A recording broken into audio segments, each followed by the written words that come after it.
epidemic, that was mostly Middle East, that's why it's called Middle East respiratory virus. The mortality was 34%. And this virus has a lot of neurological effects and neurological complications. And why it affects the nervous system? Because it binds to the ACE2 receptors. That's how it works. Now, most people think that ACE2 receptors are in lungs and upper respiratory tract, where actually they are. But a large number of ACE2 receptors are in the brain, especially in the hypothalamic region, in the frontal lobe. So it causes a lot of neurological problems. And it also, the receptors are in the gut, so it affects the nervous system of the gut. So you are going to see in this presentation that how in a huge domain, it affects the nervous system of the whole body, in peripheral nerves, central nerves, neuromuscular junction. And now from this COVID data, we had a lot of information about this involvement of the neurological system. How it causes nervous system involvement? So virus can reach to the brain from the spillage of the lungs. It can have direct access to the nervous system via circumventricular organisms. A lot of time it goes through the blood vessels. So ACE2 receptors are in the blood vessels. So it goes through the blood vessels and causes endothelialitis. And that's why you see a lot of neurovascular complications of this problem. And it also causes a hypercoagulable state. So this is why a coagulopathy may lead to vascular infarcts or even venous infarcts or thrombosis of the venous system. On top of that, it can also cause demyelination of the brain. So these are the possible mechanisms of injuries to the nervous system, and in some patients we have multiple mechanisms. So that's how it affects the nervous system. And now we have a lot of data related to neurological involvement in the previous epidemic and this new epidemic.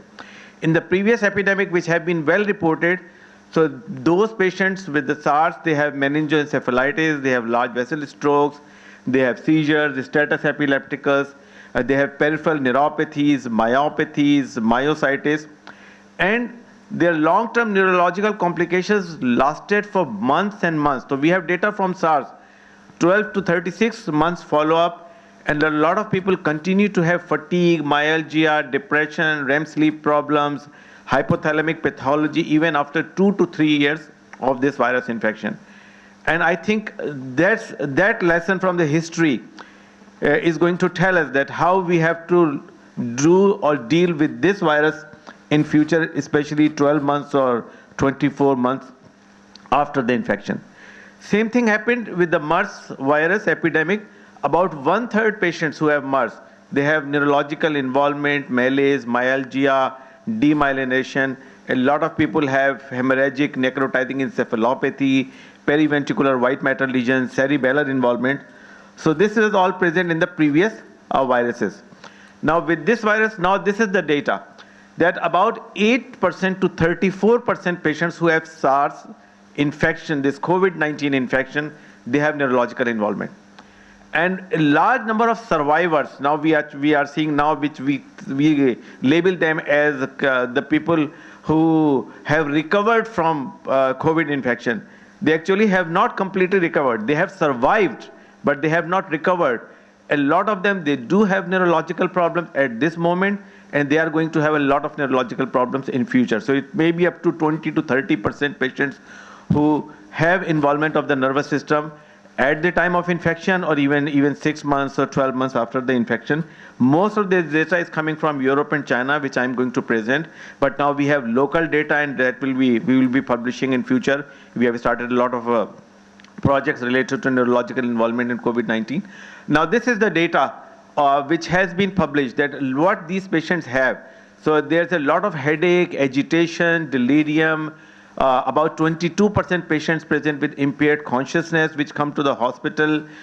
Anosmia and hyposmia, this is very common complaint, and even it precedes the infection. A lot of people think that this is a preceding symptom, that agar kisi ko smell khatam ho jaye ya taste khatam ho jaye and then they develop fever, then likely that you are dealing with COVID infection, because COVID goes to the olfactory bulbs. That's the first place where it resides, and it affects the taste buds. So there's a lot of involvement of the nervous system to start with. And A lot of loss of smell also is a problem. Then we have a number of patients who develop stroke. So stroke is a very common problem in patients we are seeing here in our Pakistani population. A large number of patients, they do complicate. In the previous studies coming from Europe, it's about 5%, it's about 6% or 8%. In some studies about 1 to 2%. In some studies about 20%. So stroke is a very important complication. Then you have frontotemporal hypoperfusion, and that translates into a lot of frontal lobe dysfunction. Arterial and venous thrombosis is a very common problem. That's why now a lot of people are giving these COVID patients empiric anticoagulation therapy with the newer anticoagulation agents. We do see patients with subarachnoid hemorrhage, acute hemorrhagic necrotizing encephalopathy. We have patients with meningoencephalitis, encephalopathy, a large number of patients present with seizures, and even myelitis, which is involvement of the spinal cord. So this is also a common presentation of COVID-19 patients. Other than this central nervous system involvement, there's a lot of peripheral nervous system involvement. So we have neuritic pain, we have reported patients of GBS, which is Guillain-Barré syndrome, Miller-Fisher syndrome, polyneuritis cranialis, or even a lot of patients who have only neurosensory hearing loss. So it can even affect the vestibular cochlear nerve. Myalgia is very common. 36% patients who have recovered from COVID-19 infection, they do complain of muscular pain and aches sometime most of the day or all day or large part of the day for many, many months. So this is a very common problem. Muscle fatigue is common. Myopathies, 10% patients develop frank myopathy. Rhabdomyolysis is common.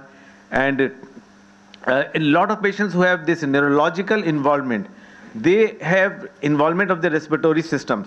So we have seen patients who die of COVID who have no lung involvement, and they died of central respiratory failure. So they have involvement of the respiratory center in the medulla and brainstem, and they die of central respiratory failure. So this is also possible that you can have involvement of the nervous system, which is affecting the breathing and respiratory pattern. We have a number of isolated reports related to neurological involvement affecting spinal cord, myelitis. Myasthenia gravis is a problem of the neuromuscular junction. So you can have involvement of neuromuscular junction with COVID-19. Cerebral venous thrombosis is very common. We have the largest database of CVT related to COVID, which we are going to publish soon. Neurogenic respiratory failure without involvement of the lung is also well reported. So patients may have involvement of the brain stem, which may cause respiratory failure. Status epilepticus is also well reported.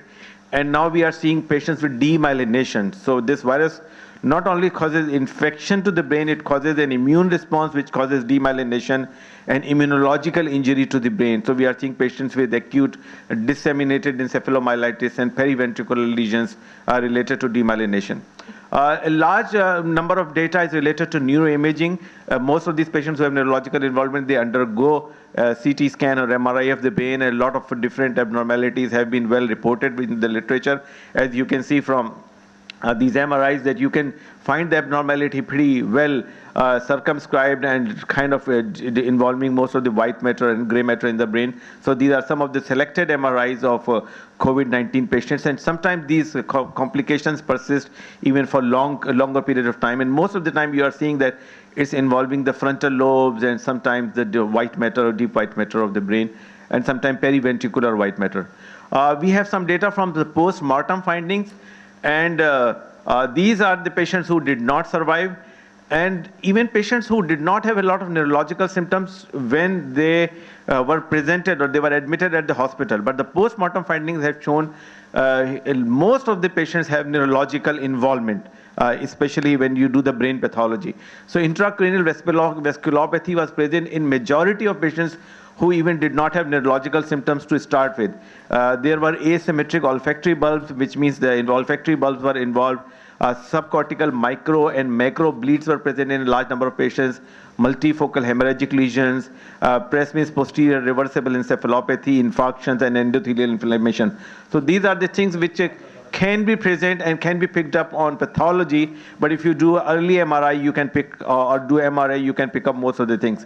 This is some of the data we have published. So this is a paper we published in Lancet Neurology, COVID-19 International Neurological Registries. This is a paper we started, where this is a very important publication which has many citations so far. That was published in Journal of Neurological Sciences, Journal of Pakistan. This is a study related to stroke. We started global stroke registry related to COVID. And this is a part of the JPMA special issue related to COVID-19. And our journal, Pakistan Journal of Neurological Sciences, have reported a lot of interesting phenomenon related to neurological involvement of this COVID-19 infection. So this COVID-19 infection is a very important neurological infection to us. It's a neurotropic virus, and we are doing research related to how this neurological infection has transformed the neurological care in this COVID-19 pandemic. We have done a national survey of COVID preparedness and impact of about 40 centers in Pakistan. We have already started a neurology registry. At AKU, we have about 1,200 patients with COVID. So we are analyzing the data. We have started a COVID stroke and cerebral venous thrombosis registry, which is a very important complication. And we are working on a national COVID neurology registry. And on top of that, I think the most important part of this neurological involvement is going to be the long-term outcome of these patients. So there are just two important messages: that patients who have survived, they have not recovered actually. A large number of these patients, they have problems with the neurological system, and they will have problem with the neurological system. So you have to keep an eye on those patients, and you have to go and see a doctor, especially behavioral problems and sleep problems and depression, and these kind of problems are going to be very common. And we are going to look at a long-term outcome of these patients, 12 to 36 months, especially the neuropsychiatric impact of COVID-19 infections. So hopefully we are going to learn a lot of new data related to neurological involvement of this COVID infection. And hopefully this will translate into new knowledge, new research, and some new remedies or strategies to take care of these patients in future. Thank you again, Dr. Rabia, and thank you all for listening. Thank you very much.